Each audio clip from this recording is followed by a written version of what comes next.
दोस्तों, अगर आप भी रोहित शर्मा को एक बेहतरीन खिलाड़ी मानते हैं तो वीडियो को लाइक ज़रूर कीजिएगा। दोस्तों, दक्षिण अफ्रीका के हाथों मिली करारी हार के बाद जगह जगह से भारतीय टीम के ऊपर प्रतिक्रियाएं आ रही हैं। इस बीच पाकिस्तानी कप्तान बाबर आजम ने भी अपनी बात रखते हुए भारतीय टीम के ऊपर कुछ ऐसा कह दिया जिसे सुनकर तो शायद रोहित शर्मा और विराट कोहली के भी होश उड़ गए होंगे। तो आखिरकार क्या बोले पाकिस्तानी कप्तान बाबर आजम, बताते हैं आपको। लेकिन उससे पहले आप सभी को क्या लगता है, भारतीय टीम की हार का मुख्य कारण क्या रहा, नीचे कमेंट करके जरूर बताइएगा। दोस्तों, दिल्ली के अरुण जेटली स्टेडियम में खेले गए इस मुकाबले में भले ही भारतीय टीम की तरफ से अनुभवी खिलाड़ी नहीं थे, लेकिन ईशान किशन और श्रेयस अय्यर का तूफान ऐसा आया दिग्गज खिलाड़ियों की कमी को महसूस ही नहीं होने दिया। गायकवाड़ और ईशान किशन की जोड़ी उतरी थी विरोधी टीम के सामने। शुरुआत में ऋतुराज गायकवाड़ ने 3 गगनचुंबी छक्के मारे, लेकिन 15 गेंदों में 23 रन बनाकर परनेल की गेंद पर आउट हो गए। लेकिन ईशान किशन और श्रेयस अय्यर ने वाकई में दिल जीत लेने वाली बल्लेबाजी कर दिखाई। ईशान किशन शुरुआत में बड़े ही समझ के खेलते हुए नजर आए। गलत शॉट का उन्होंने कोई भी प्रयास नहीं किया।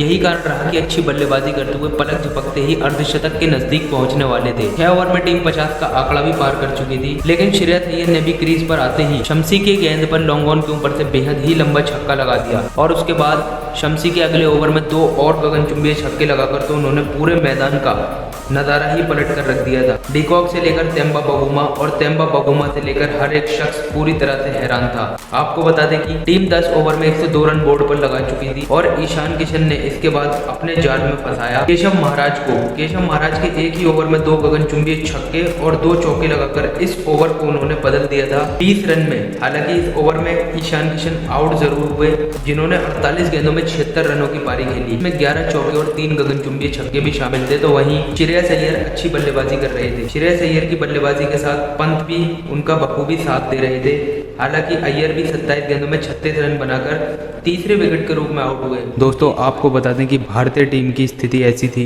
कि 156 के स्कोर पर गिर चुके थे 3 विकेट। हालांकि पंत और हार्दिक पांड्या क्रीज पर मौजूद थे। दोनों बल्लेबाजों ने मोर्चे को ऐसे संभाला कि पहले तो ऋषभ पंत ने पारी के 17वें ओवर में शानदार छक्का और चौका जड़के 18 रन बटोर दिए थे इस ओवर से ही। और उसके बाद मोर्चे को संभाल लिया हार्दिक पांड्या ने। ये पारी का 18वां ओवर था जब वेन परनेल के एक ही ओवर में एक शानदार चौका और एक छक्का लगाकर 13 रन पांड्या ने भी इस ओवर से बटोर लिए। अगला ओवर लेकर आए रबाड़ा, जिनकी गेंद पर हार्दिक पांड्या ने फिर एक गगनचुंबी छक्का लगाया और अंतिम गेंद पर चौका लगाकर इस ओवर से भी 15 रन बटोर लिए। आपको बता दें कि ऋषभ पंत तो 16 गेंदों में 29 रन बनाकर आउट हो गए, लेकिन हार्दिक पांड्या ने अंतिम ओवर तक छक्के चौके लगाना बिल्कुल भी नहीं छोड़ा।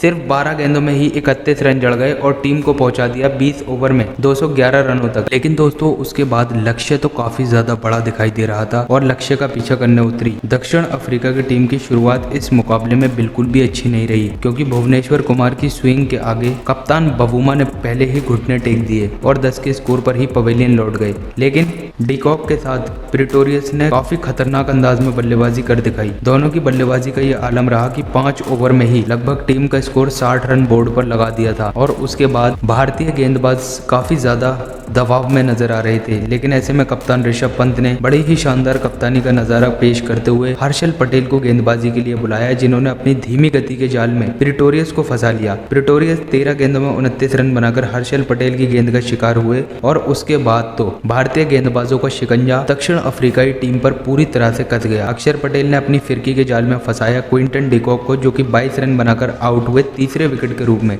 9 ओवर के खेल के बाद लगभग टीम का स्कोर 80 ही पहुंच पाया था। हमारे गेंदबाज इस मुकाबले में पूरी तरह से वापसी कर चुके थे, लेकिन वांडर डुसेन और मिलर अभी भी क्रीज पर मौजूद थे। बल्लेबाजी तो अच्छी हो रही थी, लेकिन गेंदबाजी की भी तारीफ करनी होगी, जिनकी वजह से दक्षिण अफ्रीकाई टीम चाहकर भी बड़े शॉट खेलने का प्रयास नहीं कर पा रही थी। जिस तरह से भारतीय गेंदबाजों ने दबाव बनाया था, अंतिम 5 ओवर में लगभग 12 से भी ज्यादा रनों के औसत से रन चाहिए थे। दोस्तों, उसके बाद तो वांडर डुसेन और डेविड मिलर की बल्लेबाजी इतनी खतरनाक रही। 5 गेंदें शेष रहते ही दोनों ने अपनी टीम को इस मुकाबले में जीत दिला दी। वांडर डुसेन 75 रन बनाकर नाबाद रहे, जबकि मिलर ने 31 गेंदों में सिर्फ 64 रन ही ठोक डाले। दोस्तों, टीम की शर्मनाक हार के बाद बाबर आजम का बड़ा बयान सामने आया है। बाबर ने कहा, इतना स्कोर बनाने के बावजूद भी भारतीय टीम मुकाबले को हार गई, ये यकीन कर पाना मुश्किल है, क्योंकि भारतीय टीम दुनिया की बेहतरीन टीम में से एक मानी जाती है। लेकिन उसके बाद भी ऋषभ पंत की कप्तानी में तो वो काबिलियत नजर नहीं आती। लेकिन एक बात भी दावे के साथ कही जा सकती है कि रोहित शर्मा और विराट कोहली की गैर मौजूदगी में भारतीय टीम टीम कुछ भी नहीं है, क्योंकि रोहित और कोहली के पास तो काबिलियत है विदेशी टीमों के घमंड को चकनाचूर करने की, लेकिन जिस तरह से ये युवा खिलाड़ी